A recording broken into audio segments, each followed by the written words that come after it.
کراچی سے اہم خبر۔ Commissioner Karachi Syed Hussain Naqvi, deputy commissioner Keamari Raja Tariq Hussain Chandio, S S P traffic east Noor ul-Haq, assistant commissioner بلدیہ اور ایس پی بلدیہ جہان خان نیازی نے پولیو کے قطرے نہ پلانے والے والدین کو آگاہی مہم یعنی پولیو قطرے نہ پلانے سے ہونے والی بیماریوں کے سلسلے میں آگاہ کرنے کے لیے اتحاد ٹاؤن کا دورہ کیا۔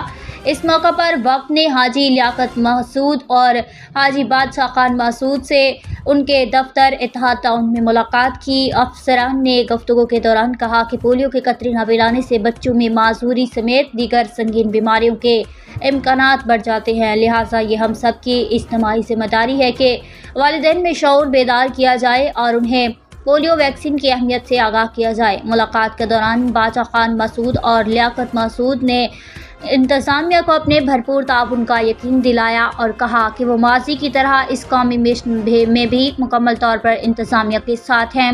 رپورٹ علی زمان اوان۔